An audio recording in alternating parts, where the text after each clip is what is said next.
friends, with your family, and they bring you the food, what do as soon as they bring you your nuggets? You open it and he's like, yeah, you eat it. He's like, what are you talking about? You eat what you ordered. What I'm talking about is you count the nuggets, okay? So I open it, I go 1, 2, 3, 4, 5, 6, 7. 7 nuggets? Are you kidding me? I ordered 8 chicken nuggets. Excuse me, hello? I ordered 8 chicken nuggets. 7 is inadequate. This is an inadequate amount of nuggets. Insufficient amount of nuggets. This is incomplete. Wrong. And so sometimes if you tell them that you only got 7, they'll give you a whole other 8 count and you get like double. It's low bonus. But don't lie. Just wait for that wonderful moment to happen where you're given 1 less nugget and you end up getting like double. It's great. Okay, so the theme for tonight has to do with that story a little bit, inadequacy. And so we're gonna talk about a few other things that deal with inadequacy. What if you find out that you have an assignment due tomorrow and you totally forgot about it? So what do? You work on it a little bit, right? You're like, okay, I'm gonna try to do as much as I possibly can because I don't want to fail this assignment. You're like, no. Do you like getting good grades? Yes. So you're like, okay, well I guess you're like, I'm ready out, but I'm gonna turn in as much as I can. So you turn in as much as you can, and what do? You get like a C+. That's okay, but it's not quite. It's not an A. It's not an A. Inadequate grade for what you're hoping. If you're shooting for an A+, inadequate, incomplete, insufficient. Okay, so who here likes drama or like acting? Oh yeah. Or theater? Okay, have you tried out for a play before in a particular part? No. No? Have you? Yes. What play was it? It was VBS. In VBS? Okay, that's awesome. So if you tried out for a part in a play and you're shooting for it, you prepared for it and you practice and you come out to tryouts and you're like, I'm ready. I'm going to be that character in the play, and you don't get it. That's sad. Are you a chicken? Oh, I'm a chicken. You're a sad chicken if you don't make it to the play. That's you were sheep. inadequate for that part of the play. It's kind of sad. Who of you likes playing sports? Oh yeah. Okay. What sports do you like to play? Yeah. You don't know soccer? Soccer and volleyball. Soccer and volleyball? Yeah. Paintball. Paintball. Okay, cool. Soccer also. Soccer? Volleyball. It's kind of. Volleyball? Yeah. Oh, dodgeball. Football. Okay. Soccer and martial arts. Okay. Figure skating. Figure skating. Golf. Golf. Okay. Soccer, track. I'm gonna thank you guys. So you like sports. Who here has tried out for varsity before? Did anyone in high school? Yeah. So you were on varsity? Okay. What if you didn't make it? That would suck. Yeah. She's like, if I didn't make varsity, she's on varsity. What sport is it? Lacrosse. Okay. If she didn't make it, she's like, man, dang it. I guess I was inadequate. Wasn't good enough for varsity. And you're like, well, gotta move on, I guess. And so, if you guys get the point of inadequacy, right? You get the point of insufficiency when you're not enough. And I want to tell you a little bit about my story and where I felt inadequate in my life. And sometimes the thing about inadequacy is that it's not always something that you do that's inadequate. Sometimes it's just something that is put upon you. And in my life, where I faced inadequacy is in my health issues. And so I faced a lot of different health issues in my past and growing up. And when I was about 7 years old, my family lived in Oregon. We moved to Oregon, and I started feeling sick when I was eating food. And I realized I had some food allergies, right?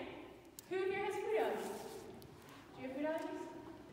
So you get what I'm saying? You kind of feel sick when you eat some things. Maybe you feel really horrible. Well, I started just feeling sick all the time. I didn't know what I was allergic to, and so I was just always tired, and my stomach was killing me, and I tried eating particular things and taking things out of my diet just because I wanted to feel good. You guys like feeling good, don't you? I wanted to feel good, and so I go through my life, and I was doing okay. I kept playing sports. I love sports. I was playing soccer, I was in gymnastics, I played volleyball, and I loved it. But as I got older, my family moved here to Idaho, and I started feeling worse. I was in middle school, and I went to the Ambrose School, which is a private classical school. And I started just feeling sick all the time, because not only was I wasn't able to figure out all my food allergies. As many doctors as I went to, they weren't able to tell me the answers. So I was just dealing with feeling sick a lot and feeling tired a lot. But on top of that, I went to this hard school that had really high standards. And I'm a perfectionist, and I'm competitive. And I was like, I'm going to prove something to all my classmates and to all my teachers that I'm smart and I'm capable, because I didn't feel very smart and capable. And so I was like, I'm going to prove it. I'm going to work really hard. And I stressed myself out. I was just always trying to get the A+ grades, and I was anxious and tired and exhausted, and on top of that, I just felt really sick. And before we knew it, I hit high school. I played in volleyball. I was on varsity team in volleyball, even in the midst of feeling sick. I don't know how I did it, but I really enjoyed it. And then before we know it, sophomore year hits, and I'm in bed. I'm just bedridden for like 4 months. And it was a really hard time for me, as it would be for many people. If you're sick and lying in bed for like 4 months, it can be kind of discouraging. So it gave me a lot of time also to think about what I was going through and to think about my life. And I got to the point where I actually thought I was going to pass away. I actually thought I was going to die. And so I'm talking to Jesus and laying in bed. And I love Jesus. And so, like, hey, do you want me to die? Like, is that your plan for me? Are you going to use my passing away for something? Because if that's the case, go for it. But is this what you really have planned for me? I was like, I know you can heal people, so I'm not complaining, but would you heal me, please? I don't want to be laying in bed, because what I want to do, Lord, is I want to serve you with my life. I want to be a missionary. And so let's take it back a little bit in my story. I grew up with my dad coming home from like Kenya or Thailand. He'd go on trips, and he'd tell me what he saw and the people that he met. And in Kenya, there's thousands upon thousands of kids in these slums. These slums of Nairobi, Kenya. They don't have food, they don't have water, they don't have education, and I'm going, what? Are you kidding me? It's like, I love having my food, I love having education, I love having what I have, and those kids are not able to have that. And they're dying. So I was heartbroken over that. I said, you know what? I am going to change that. I am going to end the poverty in the slums of Nairobi, Kenya. And I came up with a whole game plan. I wrote out a whole graph, and I was like, these are going to be where the educational centers are. This is going to be where the clean water wells are. This is going to be where people can get jobs. And I made a PowerPoint, and I presented it to my mom. And she's like, go for it. She's like, okay. Like, yeah, sure. And I was like, thanks, Mom, yeah. And so I had this dream of going overseas and loving kids who have very little. And then as I started getting older, Jesus helped me realize that there's other ways to serve him too, overseas. There's other needs outside of just the slums, the kids in the slums of Nairobi, Kenya. There's actually people around the world who have never heard the name of Jesus once in their life. And maybe you know some people, maybe you are that person, you're like, I've never heard of the name of Jesus until this point in my life. Well, the difference between these people who are considered unreached people and the difference in between people in America is that unreached people groups literally have no church, no word of the Bible in their language. They have no Christians around them. There's no knowledge of Jesus whatsoever. Whereas here, we could go to a church on the street corner all around us. Or maybe you know people at your school who love Jesus, and they can tell you about it. You're like, I love Jesus. My friends love Jesus. And so I was like, what? What? There's people who literally know nothing about Jesus. If I were to say, hey, do you know Jesus? They say, what's Jesus? Like he's an object. Because they don't know. They don't know any better. And so my heart was broken over that. And I realized, okay, Lord, how can I help the unreached people group of the world? How can I go and take what you've done for me? Because I need you, I need your forgiveness, I love you, and I can't help but think that these people are going to be lost without you. They are lost without you. So what can I do? What can I do, Jesus? And so he started shaping my heart towards that. And then I came to sophomore year, right? High school, and I'm in bed. And I'm saying, Jesus, you've shaped my heart to go serve you in the nations, and I want to do that, so why won't you let me? Right? Wasn't that good? Wasn't that a good plan? I was going to do good things. I was going to go love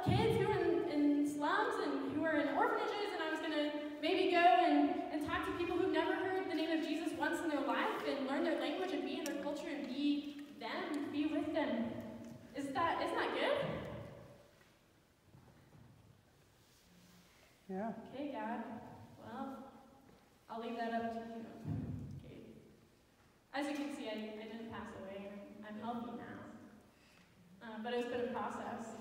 It's taught me a lot about who God is. It's taught me a lot about trusting Him. And so the point being of that story, other than that it's my life, I felt inadequate to serve Him. My health made me inadequate. I couldn't get out of bed. If you talk about inadequate, that is not enough energy, insufficient to do my homework. I dropped out of school. But not only that, in school I felt inadequate. Didn't feel like I did enough for my assignments. I want to talk to you guys a little bit more about what makes you feel sufficient.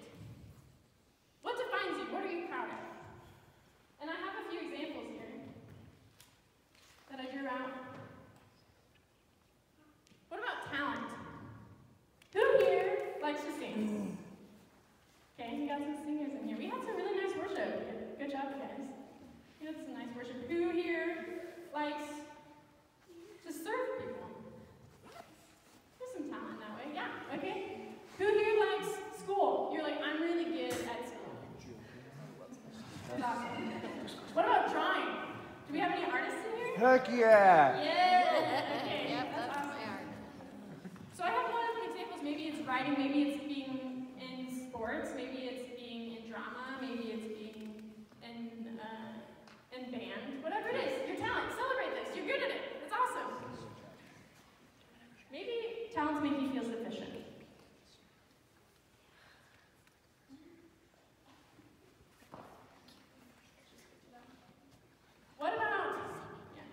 What about beauty? Who here likes being beautiful? It's a favorite to me. I like being beautiful. What about appearance? Who here has that super sweet shoe collection? And you're like, yeah, look at my shoes. Yeah, okay, let's get wow, guys. And you're like, I am proud of my shoe collection. I am proud of my makeup collection. I'm proud of how much time I spend on my hair in the morning. Whatever it is. And you're like, I feel confident in how I look. Okay? Next one. A+ grades. Who here likes having good grades? We talked about this a little bit. Okay. Maybe some of you are in the cusp of graduating in May. Who here is about to graduate in May? I hope so. Woo! Wow, are you glad? That's awesome. Okay, grades. Maybe you feel sufficient when you have good grades. What about being liked? I like being liked. Yes. I like being funny, and I like it when people say, wow, you did such a good job, I love you. You know, it feels good when you like being liked. It feels good being noticed. Maybe that's what I do. What about relationships? Yeah? Like friends? Yeah, like friends. Maybe you have I wanna I'm have a proud of my friend. family. I'm proud of my family. I'm proud of my friends. Yeah. Some people, maybe you have a fiance, or maybe you once were a fiance, and you're like, yeah, I got the girl. Or maybe your spouse. I got that guy. I got that girl. I'm so proud. Yes, I sure did. Maybe family members.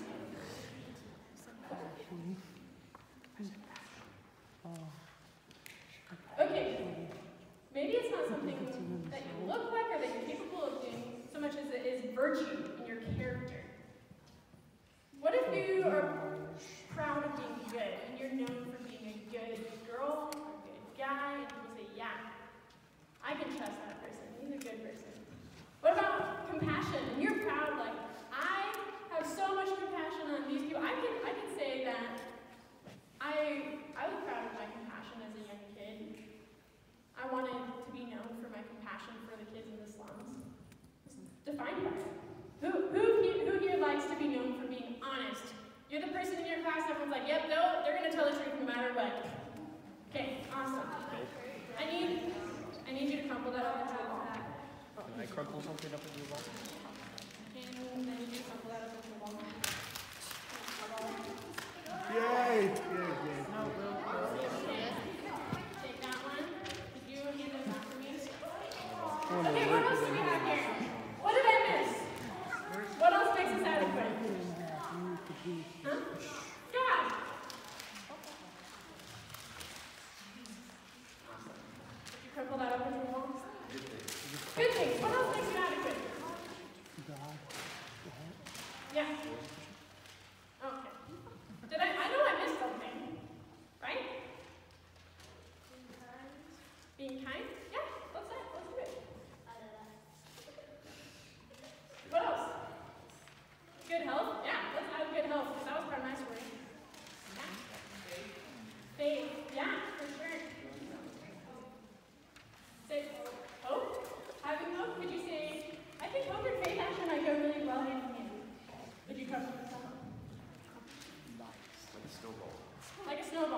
I wish I got crumpled Miss up. anyone? Okay. Ripped it up and eaten the pieces.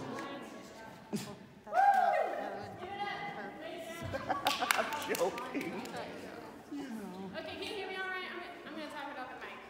Okay. Yeah, it's cool. So these are really good things, right? Yeah. These are great. Let's celebrate them for a second.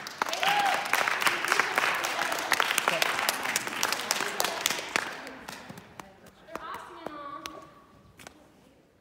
But I think Paul has something to say about these. Maybe we think that being smart, or maybe we think that having health, or whatever it is, relationships, A+s, make us adequate. Well, I felt awfully inadequate in my life, and so I needed some encouragement.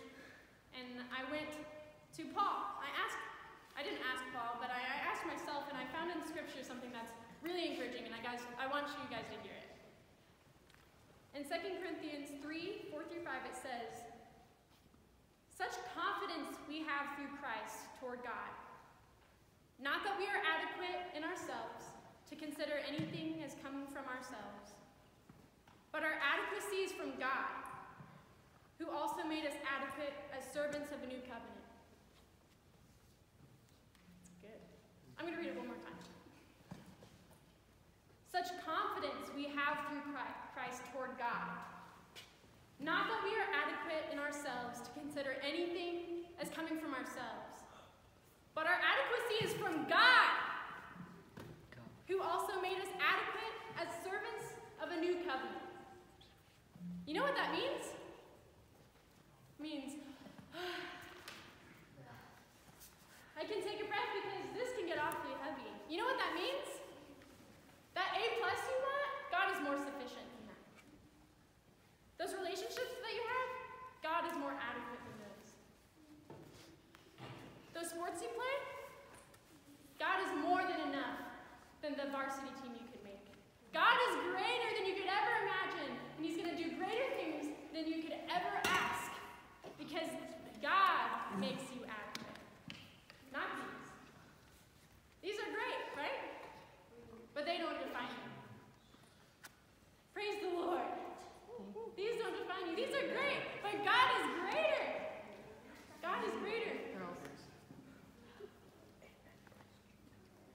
You know, something that Paul says makes me wonder, if this is us, then I think Paul would say we look a little different. I think we look a little bit more like this. This is me. This is me. But God makes us into a pipe. If we were a bucket holding all these things, God makes us into a pipe. What's the difference between a bucket and a pipe? Everything goes through. Everything goes through the pipe. But in a bucket, it just holds things. It just collects things. So if you're a bucket and you're collecting all these really good things, that's great, but what are you doing with it? You just keep it. You just keep it to yourself. You're like, this is great. But it gets awfully heavy after a while. And God's saying, through Paul, no, I think you should be a pipe. I'm actually going to make you into a much freer person. I'm going to make you into a pipe. And when you're a pipe, everything is meant to be for everyone else. It's meant to be for God. It's meant to be used for something greater than what you could ever do by keeping it to yourself. What else in your life, in your actual anatomy in your body, makes you think of a pipe? Yeah? Your butt and your mouth. Well, here's the deal. Yeah, I think actually that's true, because what do you put in your mouth? Food. You put food in your mouth, right? And food is good. So you eat and you eat and you eat. And what happens if it doesn't ever come out? Yeah, you could explode. Constipation happens, guys. Talk about it. Poop is a real word. Talk about it. Constipation happens. If you just continue to hold things in your lovely bucket in life, you'll be spiritually constipated. God is saying through Paul, you need some spiritual flow. Okay? I think that Paul has something really incredible for you. Have some spiritual flow. None of this is meant to stay here with you. In my life and in my story, the way that I've experienced